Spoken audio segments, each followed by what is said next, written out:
Bonjour à tous. Donc un petit mot de bienvenue pour ce premier webinaire de l'association du syndrome de fatigue chronique. Donc les malades qui souffrent de MSFC font face à des difficultés de se déplacer pour nos conférences et nos trajets et qui se tiennent habituellement à Lyon ou à Paris. Et en particulier, on pense à tous ceux qui sont dans un état sévère.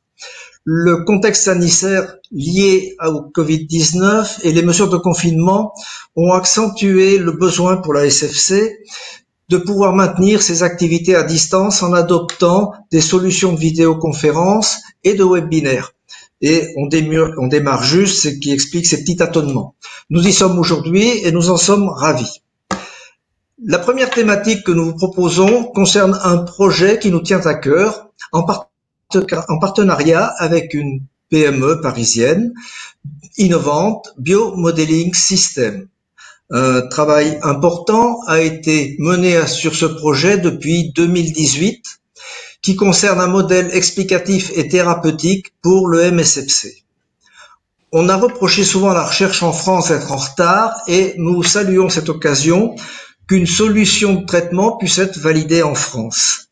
Nous sommes donc très heureux de pouvoir vous proposer aujourd'hui un point d'information sur ce projet et je remercie vivement Manuel Géa et Thanos Beopoulos d'avoir bien voulu répondre à notre invitation pour ce webinaire. Je vais vous présenter donc l'équipe en charge du projet EMSFC chez BM System. Alors tout d'abord Manuel Géa, cofondateur, vice-président recherche et développement, spécialiste nouvelles technologies numériques et directeur général. Donc 30 ans d'expérience en informatique et sciences de la vie, diplôme d'ingénieur scientifique de l'École centrale Paris, diverses expériences de recherche et développement et d'affaires de l'industrie des biens de consommation, les cosmétiques, les biotechnologies et les sociétés pharmaceutiques, Boehringer et Ingelheim. Il est très actif dans les organisations professionnelles du secteur de santé. Thanos Beopoulos, directeur de la biologie intégrative, biochimiste, titulaire d'un doctorat en biotechnologie de l'INA PG France, 11 ans d'expérience en ingénierie métabolique au CNRS et à l'INRA. Il développe maintenant des modèles biologiques prédictifs pour identifier les mécanismes thérapeutiques des pathologies auto-immunitaires, neurologiques, métaboliques et liées au cancer. L'équipe est composée d'un troisième membre, placé sous la direction scientifique de François Iris, qui malheureusement n'est pas avec nous, fondateur de BM System, généticien, physiologiste, biologiste moléculaire, 40 ans d'expérience en sciences de la vie dans les universités et l'industrie, département de médecine, école de médecine de Christchurch en Nouvelle-Zélande, collaborateur de Millennium Pharmaceutical États-Unis du prix Nobel le professeur Jean Dosset et inventeur de CADI. Voilà. Ce webinaire sera animé par Isabelle, vice-présidente de la SFC. Elle sera le maître du temps et elle est chargée des questions scientifiques. Je lui laisse la parole. Micro. Oui. Merci Robert. Certains spectateurs nous demandent mais qui est Robert? Donc Robert, le président de l'association du syndrome de fatigue chronique. Je vais vous donner quelques éléments sur le déroulement de ce webinaire. Donc je suis chargée du rôle de modérateur. Alors avec ce format de webinaire, ce qui est un peu particulier, c'est que c'est assez peu interactif. Moi, je vois toutes les questions qui m'arrivent en privé et vos remarques. En revanche, on ne sait pas qui est de l'autre côté, on n'a pas vos images. Donc, on va essayer de faire au mieux et de donner quand même un peu d'interaction. Pour cela, j'ai reçu un assez grand nombre de questions que nous avons triées, discutées en amont. Et c'est moi qui me ferai la voix des malades et des proches qui ont posé des questions en les posant le moment venu au cours des présentations à Manuel Géa et à Thanos Beopoulos. Donc, il y avait de très nombreuses questions. Ça montre votre intérêt. On vous remercie. Ces questions sont légitimes. Cependant, on a dû faire une sélection en prenant en compte différentes contraintes. Donc, bien sûr, le temps. Alors, on vous propose de tenir dans un format d'à peu près 1 heure de présentation pour ce premier webinaire. Ensuite, le lien avec le sujet, parce que certaines questions étaient quand même bien plus éloignées du thème. Et puis, la confidentialité qui est inhérente à toute démarche de développement devant aboutir à un brevet. Et donc, on essaiera de répondre au mieux en fonction de toutes ces contraintes. Une petite précision, il semblerait qu'il vous faille éviter de trop manipuler les petits points rouges qui sont à droite de votre image parce que ça permet d'agrandir ou diminuer, mais apparemment, ça peut créer des bugs. En tout cas, si l'image se fige, c'est que vous êtes déconnecté de votre côté. Il vaut mieux fermer et recliquer sur le lien et revenir avec nous. Voilà. On espère qu'au point de vue technique, ça se passera de la meilleure façon possible. Et je vais passer la parole maintenant à Manuel Géa et on va vous afficher la présentation des diapositives. Donc, bonjour à tous, merci pour cette invitation. Donc, comme Robert a dit, François Héris, qui est le directeur scientifique de la société qui a inventé la méthode CADI et qui a créé le modèle, nous sera présent, nous suivra. Et c'est une présentation pour vous donner un élément sur l'état d'avancement en fait, de ce projet et d'essayer de répondre le plus simplement possible à vos questions, bien sûr en tenant compte du fait qu'il y a des choses qu'on ne peut pas dire. Donc, qu'est-ce que Biomodeling System? En fait, une société indépendante privée qui a été créée en 2004. Elle est détenue à 100% par ses fondateurs. Elle est effectivement rentable depuis 2006.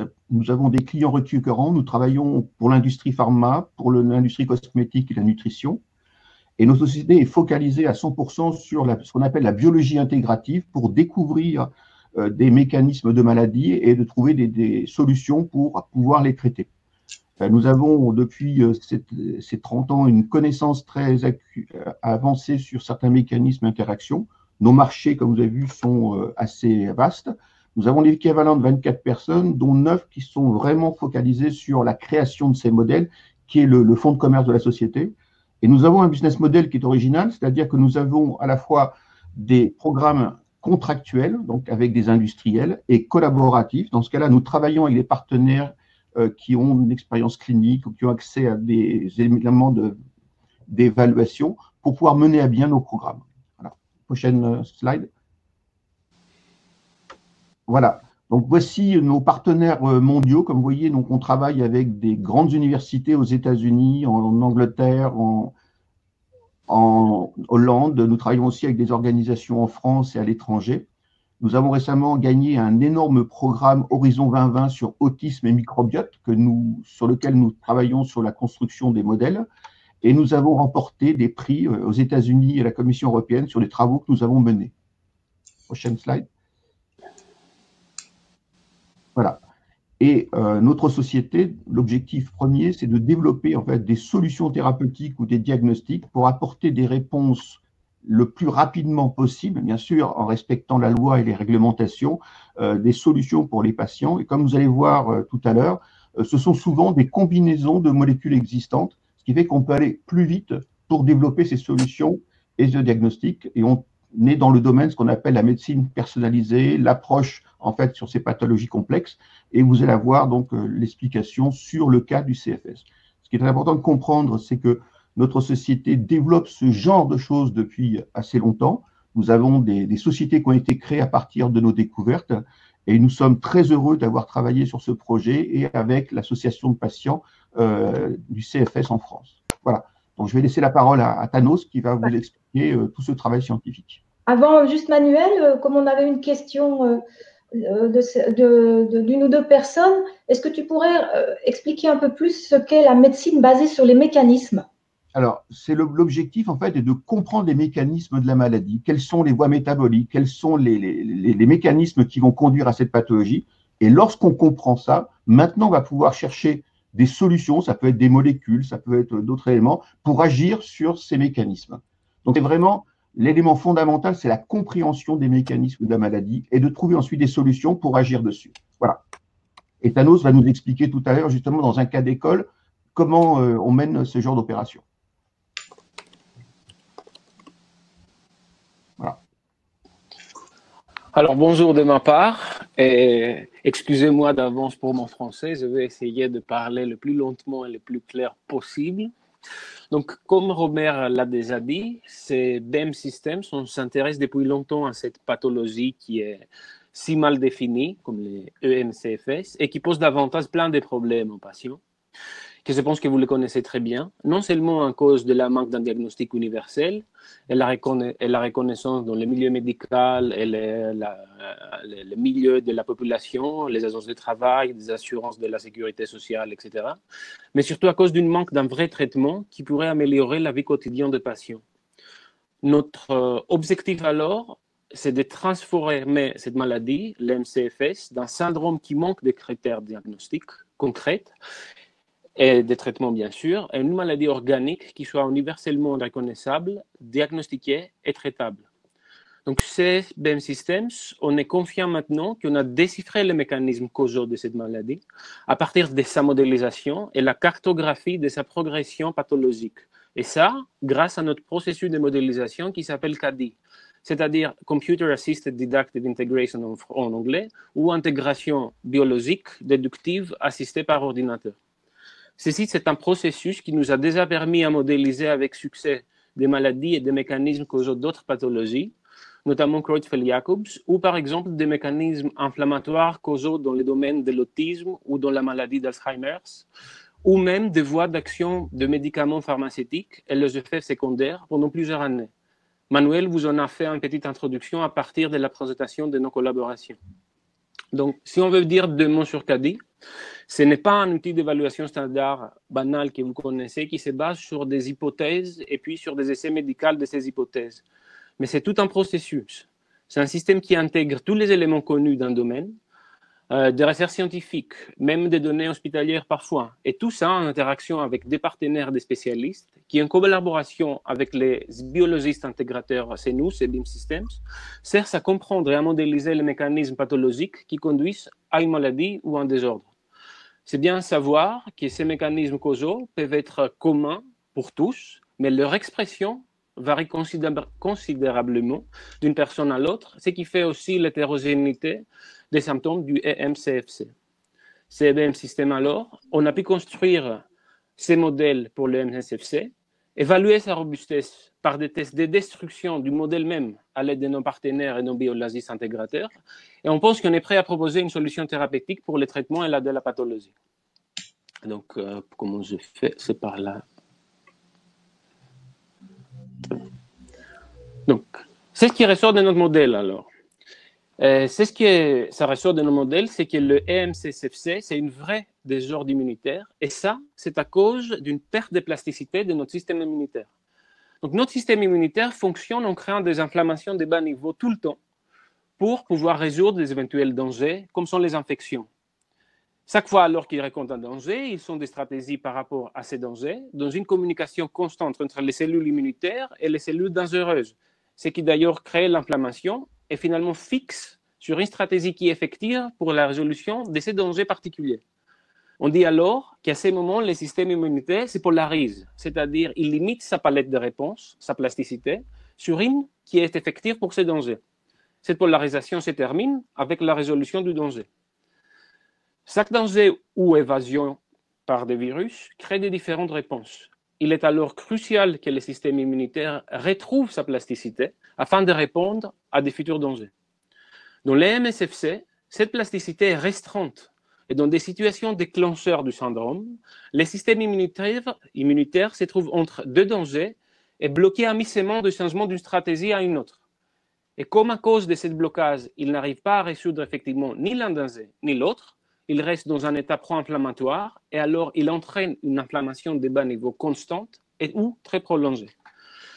Les éléments déclencheurs du syndrome sont souvent des infections virales aiguës à ARN monobrin, comme la grippe ou le coronavirus, sur un contexte ou un tapis chronique causé par des infections chroniques à ADN double brin.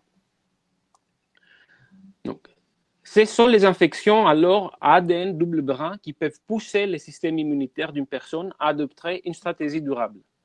Plus que 90% des personnes sont exposées à des virus chroniques à ADN double brin comme herpès ou cytomégalovirus ou bien la toxoplasmose avant l'âge de 3 ans.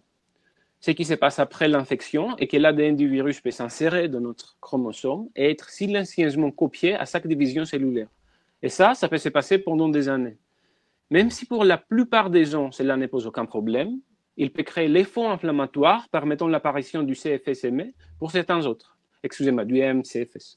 Mais c'est là, en grande partie, des facteurs génétiques et environnementaux qui façonnent le système immunitaire d'un individu font cause. Ces domaines-là et les grands apports de notre expérience et de la stratégie de modélisation que CADI porte dans ce programme. On voit bien que si une chose est devenue claire pour tout le monde durant cette pandémie actuelle de coronavirus, c'est que la réponse immunitaire varie considérablement d'une personne à l'autre. Excusez-moi, je devrais changer. Oui. La deuxième condition qui pourrait amener le système immunitaire à adopter une stratégie opposée et conflictuelle, conduisant à cet état pro-inflammatoire qu'on vient de dire, de faible niveau, peut être déclenchée par des infections aiguës dues à des virus à ADN simple brun ou des sens positifs. Ceci sont des choses sur la pathologie qui sont bien expliquées par notre modèle. L'un des déclencheurs le plus courant du MCFC, ce sont les infections virales aiguës, comme celles provoquées par le virus de la grippe. Pour donner un exemple documenté, une étude nationale norvégienne a montré que le pourcentage des cas de EMSFC a doublé après la pandémie de la grippe de 2009.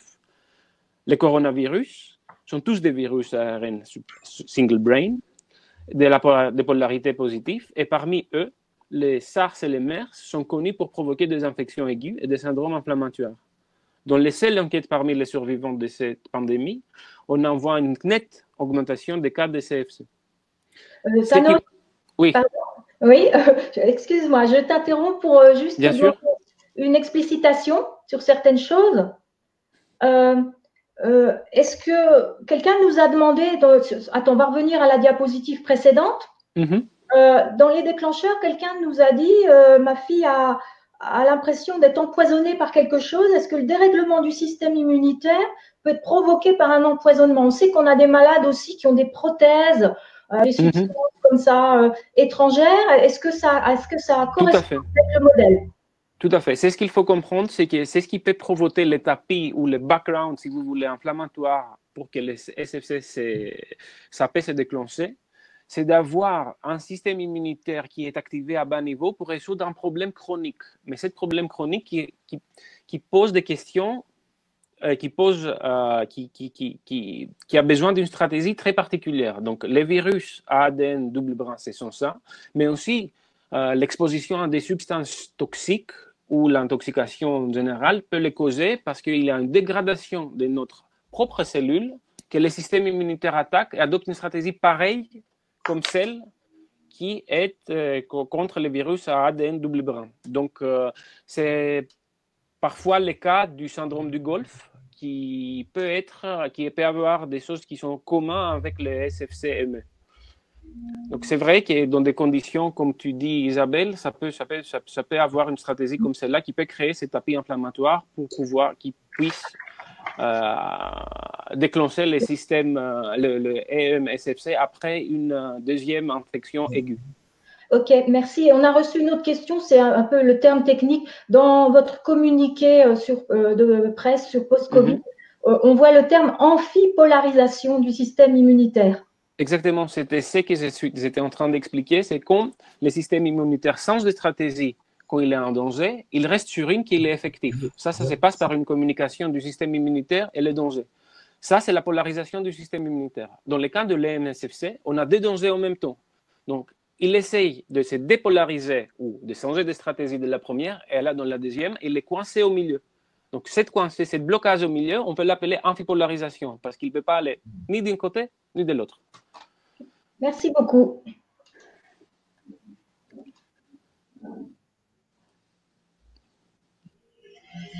Donc, si on veut revenir alors sur cette inflammation systémique et les symptômes du MSFC, il faut bien voir que le système immunitaire comme un élément... Ah, je pense qu'il manque un slide ici. Juste un instant. Oui, je vais commencer par celle-là. En revenant alors sur cette inflammation, il faut bien voir que le système immunitaire est un élément qui, au-delà de sa protection contre les infections est responsable des fonctions d'entretien de l'organisme, c'est-à-dire la surveillance et la réparation constante des tissus et des organes. Dans les MSFC, cette fonction est compromise du fait que le système immunitaire est bloqué dans cette mode pro-inflammatoire de faible intensité d'amphipolarisation, comme on vient de dire. Ceci augmente la perméabilité des tissus et des muscles, cet état pro-inflammatoire, qui ressemble un peu comme l'état naturel après l'exercice. Du moment qu'on fait l'exercice, il y a un contexte pro-inflammatoire qui se crée qui permet au système immunitaire de rentrer dans le muscle. Donc ça, c'est les patients de l'EMSFC, ça se passe avec des mouvements du quotidien, des mouvements simples. Et ça peut créer des inflammations dans les muscles qui sont aggravants, et alors poser plus de problèmes. Comme les cystères, plus de problèmes, donc il peut créer plus de dommages, excusez-moi. Maintenant, au niveau systémique, cette inflammation constante de bas niveau, il peut provoquer des symptômes qui ressemblent à des symptômes grippaux, donc on peut le dire qu'ils sont comme des symptômes pseudo-grippaux. Aussi des syndromes cognitifs, des problèmes cognitifs, parce qu'on a toute une dérégulation des cytokines qui peut affecter le cerveau et l'énergie aussi. Et aussi, elle puise bien l'énergie de tout l'organisme, comme toute l'énergie est dédiée de notre organisme est dédiée au fonctionnement du système immunitaire, et le sommeil ne peut plus être réparateur. Donc, comme les réponses immunitaires varient considérablement d'une personne à l'autre, en fonction et ça peut être en fonction des antécédents génétiques, des pathologiques et aussi des facteurs environnementaux, ceci nécessite un diagnostic et un traitement personnalisé. Donc, nos outils de diagnostic futurs seront conçus pour surveiller cet état immunitaire du patient, ainsi que la sévérité de l'EMSFC à l'aide des biomarqueurs sérologiques et des questionnaires spécifiques qu'on va développer grâce à notre collaboration avec l'ACFC. Le traitement sera ensuite adapté en utilisant des combinaisons pharmaceutiques standardisées, un peu comme l'assemblage de briques de Lego pour correspondre à l'état réel immunitaire de chaque patient.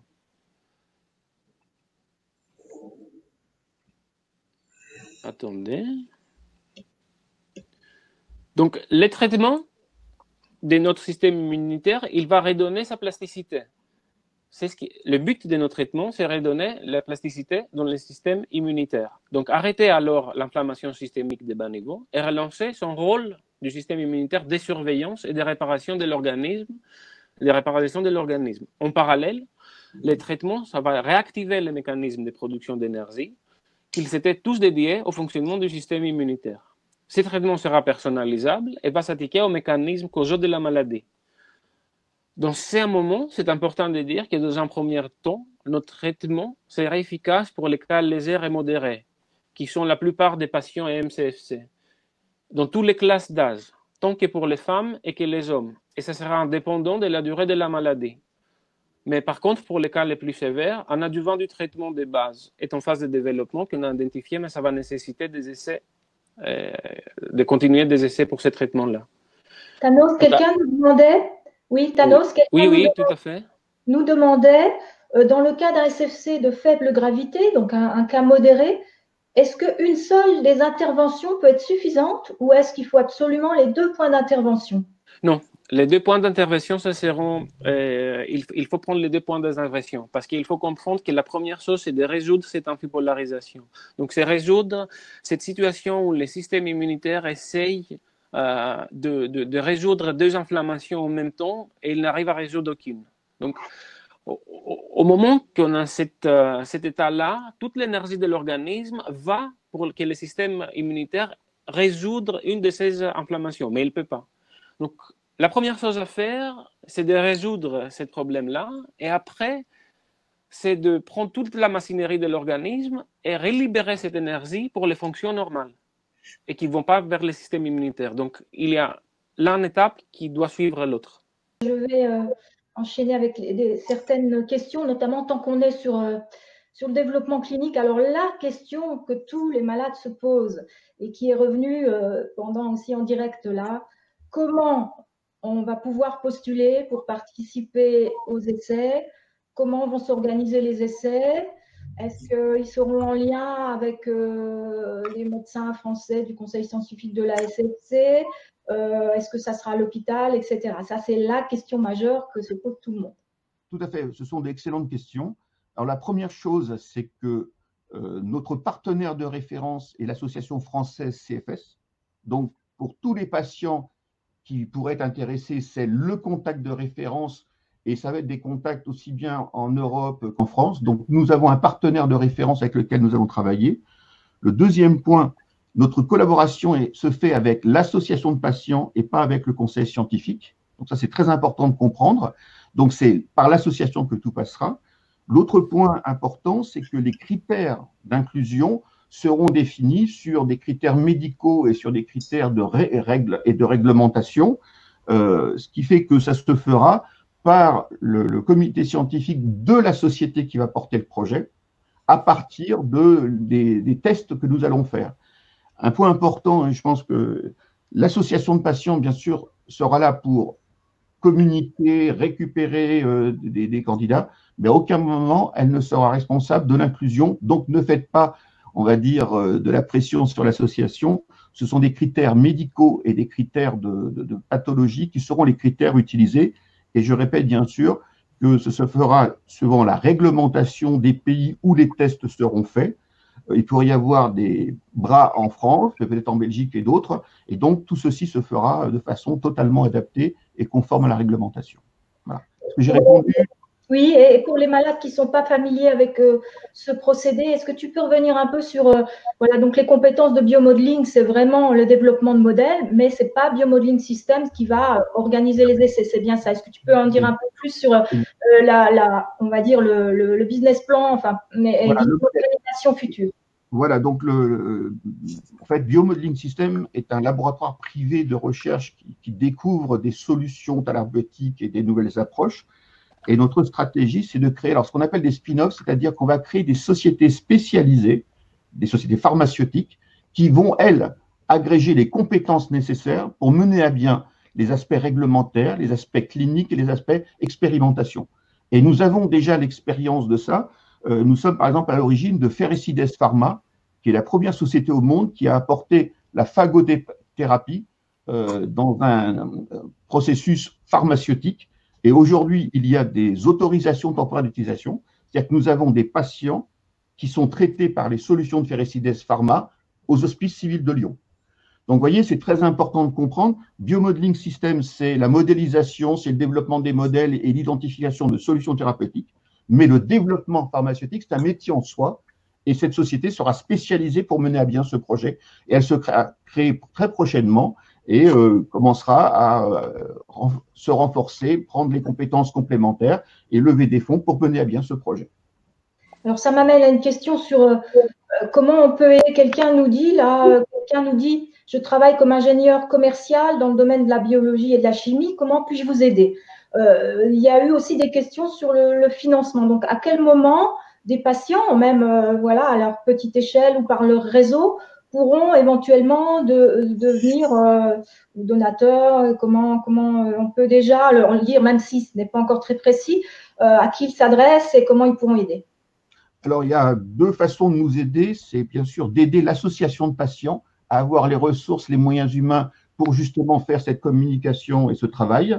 Et le deuxième point, nous avons un accord avec l'association de patients, c'est qu'elle relaiera effectivement ces demandes de recherche de financement ou ces demandes de ressources et de besoins.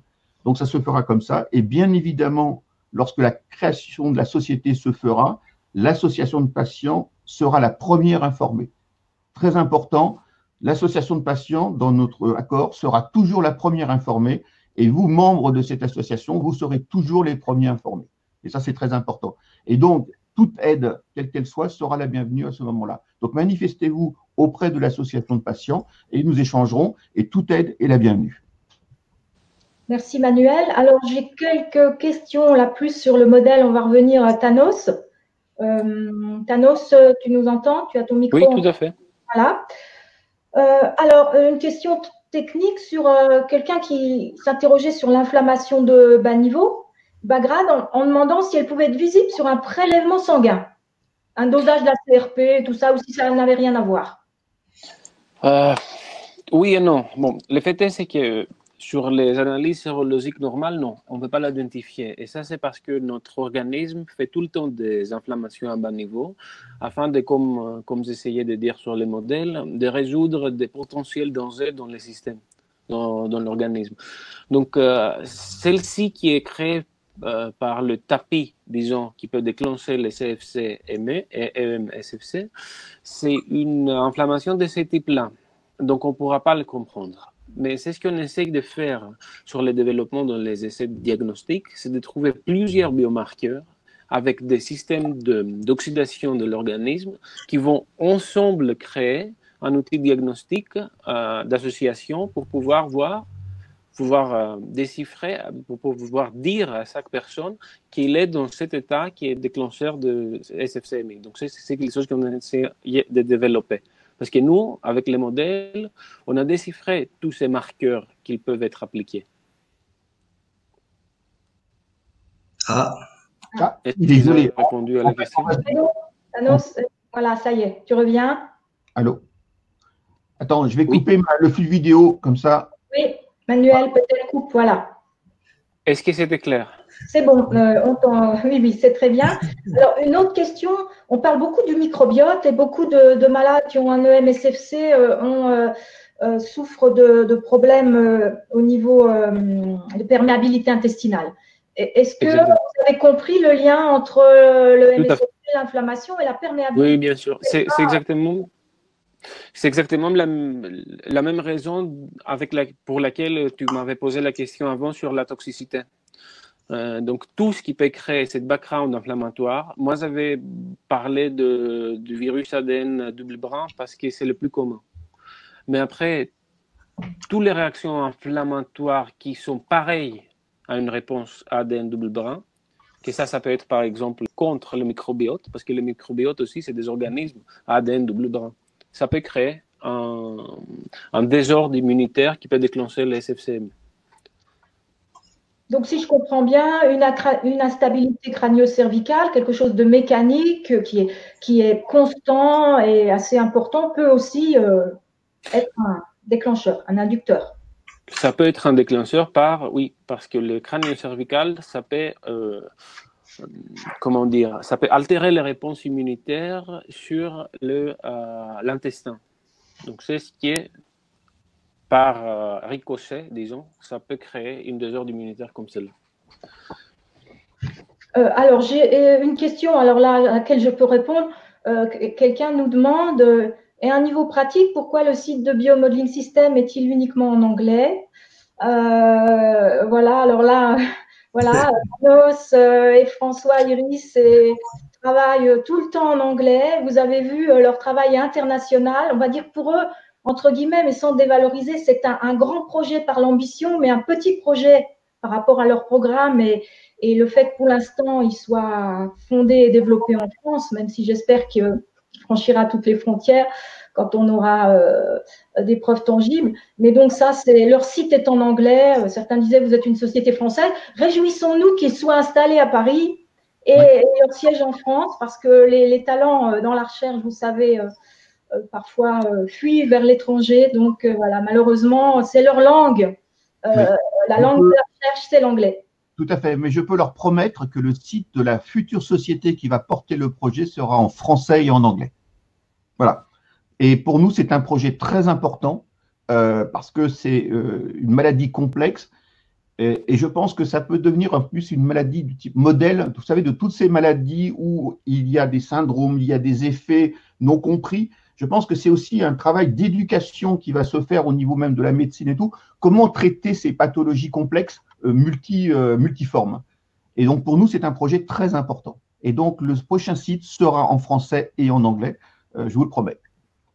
Alors, on a vu le contexte actuel où un certain nombre de malades en post-Covid développent une fatigue qui ressemble à ce que connaissent, à l'épuisement que connaissent les malades de MSFC. Bon, on ne sait pas encore très clairement s'ils ont un malaise post-effort, mais en tout cas, il y a beaucoup de symptômes de tachycardie, beaucoup de difficultés à l'effort. Donc, c'est pour ça que la SFC a écrit un communiqué aussi de son point de vue, qui est plutôt un communiqué de recommandation aux malades, mais qu'on a envoyé aussi toute la semaine dernière à la presse pour attirer l'attention sur plusieurs choses, sur le fait que là, il se passe quelque chose. Et dans le vécu des malades, on commence à voir ce phénomène de doute, de psychosomatisation, parce que les médecins ne connaissent pas. Alors, la différence, c'est que tout le monde est prêt à admettre que la Covid n'est pas connue et qu'on progresse tous les jours, alors que le MSFC, c'est une vieille histoire, ça sera plus difficile de revenir sur les représentations. Mais est-ce que, donc vous avez aussi fait un communiqué, est-ce que vous pensez que c'est un contexte favorable, que ça va pouvoir attirer des partenaires?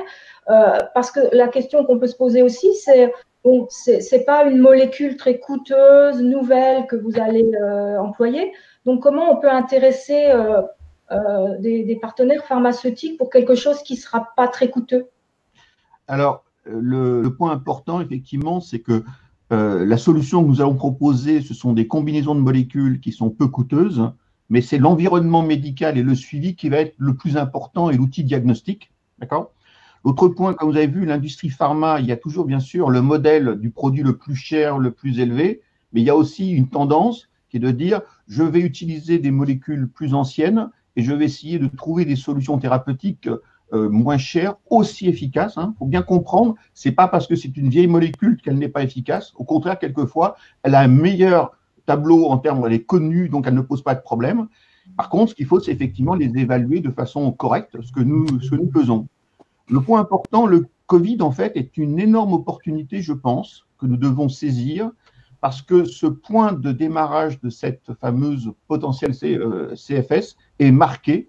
Aujourd'hui, il y a une communication, et les gens commencent à se préoccuper de ce sujet.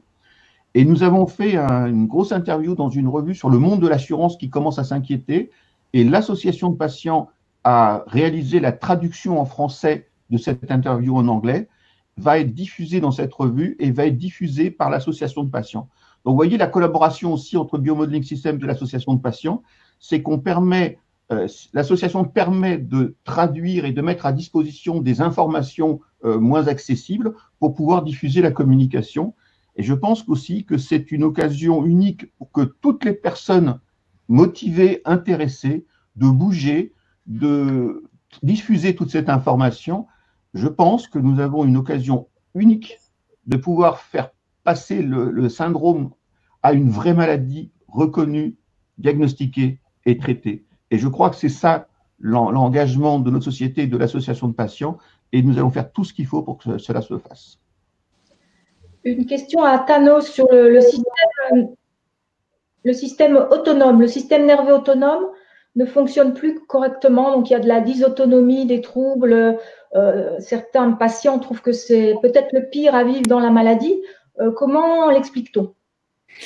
C'est comme j'étais en train de dire au départ, que quand on arrive à voir les mécanismes causaux d'une maladie, ça peut être pareil pour tous, mais les symptômes, ça peut différer. Donc, c'est-à-dire que même si on a une désorganisation du système immunitaire, après, sur chaque personne, comme les systèmes immunitaires sont façonnés différemment, la réponse est différente. Donc, c'est-à-dire que ça peut créer, comme on a vu très récemment sur les médias, des cocktails de cytokines ou des choses comme ça, qui peuvent affecter le fonctionnement du cerveau. C'est ce que ça veut dire aussi, que ça peut créer aussi de déséquilibre entre le microbiote et ça entrer dans un cycle futile de réponse cause à effet, que ça peut maintenir cette situation-là. Mais tout ça, c'est très bien décrit dans les modèles qu'on a. Mais il faut voir cas par cas. Voilà, et on a, et pour aider en fait avec François, donc avec François Iris qui a construit le modèle et Thanos, il va y avoir une publication scientifique, donc un élément plus descriptif. Exactement.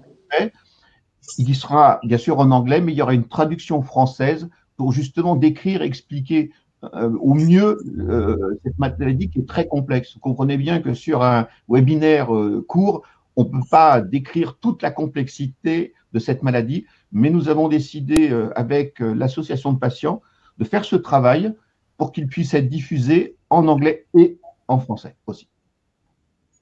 L'idée, ça sera de définir les mécanismes communs et comment celles-ci peuvent aller vers de différents symptômes.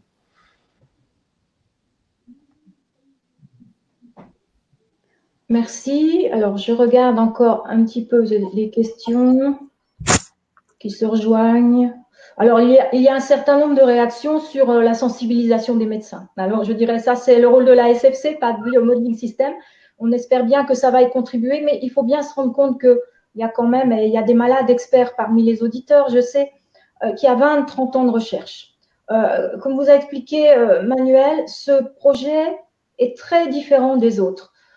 Toutes les équipes dans le monde font de la médecine basée sur les preuves. C'est-à-dire que, par exemple, vous avez des oncologues qui ont une molécule dont ils savent qu'elle a un rôle d'immunomodulation. Comme il a été repéré qu'il y avait des soucis de ce côté-là dans le MSFC, ils vont tester par les voies classiques avec toute la phase des essais cliniques pour arriver à l'essai ultime d'un essai clinique en double aveugle contre placebo pour essayer d'avoir un effet. Aucune de ces équipes n'a de modèle expliquant les mécanismes. On a repéré des productions de cytokines, une inflammation au niveau du cerveau, plein de choses qui dysfonctionnent, mais il n'y a pas de modèle global. La différence, c'est qu'avec l'outil CADI, Biomodeling System a une vision, on va dire, où par la logique, il y a un modèle explicatif de tout ça, de toutes ces publications, celles qui donnent des résultats et celles qui ne donnent pas. Donc, ça permet de répondre à une réaction qui a été faite et qu'on comprend bien, qui est que dans la présentation et sur son site, BM System présente les choses comme si c'était une vérité. Et on nous dit, mais est-ce que c'est une hypothèse? Alors, on va dire, oui, c'est une hypothèse, mais le modèle qui est derrière, qui est explicatif de tout, rend robuste ces hypothèses, et les essais ne sont pas des essais où on part sans savoir ce qu'on va faire. On va à quel endroit des dysfonctionnements. Alors, bien sûr, vous avez entendu que c'est une maladie qui a des expressions très variées, et vous savez bien combien la classification diagnostique est compliquée et combien il y a de sous-groupes sans doute. D'où l'importance, mais ça, c'est une phase de développement qui n'a pas commencé, qui est ultérieure, d'avoir un panel de biomarqueurs qui, dans l'ensemble, permettront de voir ce qui se passe. Et si le traitement agit aux endroits prédits par le modèle. Si ça agit aux endroits prédits par le modèle, c'est qu'il y a confirmation du modèle. Donc, c'est cette approche qui est sans doute complexe à comprendre parce qu'elle dénote de tout ce qui est fait. Et dans ce cas-là, il n'y a pas d'aller-retour entre la modélisation, le terrain, etc. Il y avait des questions très pointues là-dessus. Bon, c'est François Iris qui a inventé ce système, donc c'est breveté, c'est extrêmement complexe, on ne peut pas rentrer dans le détail, mais c'est ça qui fait l'originalité, en fait, de ce modèle, et c'est ça qui a fait que la SFC vraiment n'a pas hésité à soutenir, à être partenaire, à soutenir ce partenariat. Peut-être on peut préciser une chose, c'est que ce modèle a été financé sur les fonds propres de Biomodeling System et nous n'avons rien demandé à l'association de patients parce que nous sommes très confiants et c'est comme ça que nous travaillons. Donc, vous voyez, c'est déjà la différence, c'est qu'on n'est pas venu chercher de l'argent pour faire un projet. Nous sommes venus avec un projet et grâce à l'association, nous avons pu le faire progresser. Donc, c'est pas du tout, il n'y a pas d'échange d'argent entre Biomodeling System et l'association de patients. Il y a un soutien absolument incroyable et c'est ça. Le deuxième point qu'il y avait, c'est que, comme vous avez vu, nous existons depuis 2004 et donc nous sommes toujours vivants. Donc nous avons des projets qui génèrent en fait de l'activité. Nous avons des sociétés qui ont déjà été créées à partir de nos découvertes et nous sommes très confiants sur ce projet. Bien évidemment, il y a encore du travail à faire et c'est pour ça qu'il y a toutes ces phases intermédiaires. Mais globalement, il y a une confiance importante, mais les tests et les études seront là bien sûr pour tout confirmer. Un autre point aussi sur les médecins, je pense qu'il y a effectivement un monde médical qui a connu le syndrome de fatigue chronique avant. Et puis, l'objectif que nous avons, c'est que nous allons faire découvrir une maladie organique, diagnosticable et traitable. Ça veut dire que d'autres médecins qui ne s'étaient pas intéressés pourraient maintenant s'intéresser à cette maladie parce qu'elle va être plus comme les autres. Et donc, je pense que c'est une opportunité Et ça va être un travail très important de l'association de patients. Et c'est là où le soutien des membres et de toutes les personnes va être important. C'est qu'il peut y avoir ce basculement et de nouveaux médecins qui peuvent être intéressés par cette pathologie. Merci Manuel, merci Thanos. On arrive à peu près au bout de l'heure qu'on s'était fixée. Je voulais, avant que Robert ne dise le mot de la fin, parler aux malades et de leur voix. Vous savez qu'il y a beaucoup de malades désespérés, malades depuis 10 ans, avec beaucoup de conséquences sur leur vie, qui ont arrêté de vivre, qui ont arrêté d'avoir une vie professionnelle, qui ont arrêté d'avoir une vie sociale, qui sont encore souvent discriminés par les médecins, incompris par leur entourage. Et certains malades échangeaient ce matin sur une publication Facebook annonçant le webinaire en disant mais moi, à quoi bon? Moi, je n'y crois plus. J'ai 50 ans, j'ai 60 ans, s'il sort un traitement, à quoi bon? Et bon courage aux autres. Et une réponse d'autres malades, ça a été et pourquoi pas? Et la SFC adopterait ça. On est avec vous parce que pourquoi pas? Et pourquoi pas un traitement trouvé en France en partenariat avec le partenariat d'une association et d'une société innovante. Il n'y a pas besoin d'être 10 000 et d'être aux États-Unis pour faire des choses. Bien sûr, c'est un pari. Hein, la recherche, il faut bien comprendre, c'est un pari. Mais on ira voir, on ira jusqu'au bout et voir les résultats. Et on espère qu'on pourra répondre à ces malades, mais oui, pourquoi pas? On a fait quelque chose et apporté un soulagement parce que c'est quand même le rôle fondamental de l'association et jamais on a eu une telle occasion auparavant en France, depuis que je suis à l'association, ni depuis que précédemment, n'est-ce pas Robert, auquel je vais donner la parole pour le mot de la fin. Bien, alors juste avant le mot de la fin, il y a eu une question qui était « Aucun centre d'études en France n'est créé pour l'EM-SFC ». Alors, en France, il y a que les maladies rares, il y a 23 filières avec 23 centres de référence. Et bien, c'est un travail sur lequel on va s'atteler. On va essayer de faire créer un centre ou des centres de référence sur le MSFC. Alors, un grand merci à tous nos intervenants et à tous ceux qui nous ont suivis parce que on a quand même eu près de 150 personnes. Des informations donc continueront à vous être données via nos lettres d'information, je parle pour les adhérents, et sans doute d'autres webinaires. Nous avons à ce jour environ 500 adhérents au niveau de l'association et je vous rappelle que plus on serait nombreux, plus nous serons représentatifs dans les démarches auprès des instances. Donc, pour nos adhérents, rendez-vous le 11 juillet pour notre assemblée générale qui sera avec le même outil qu'aujourd'hui. Donc, bonne fin de journée et puis à bientôt.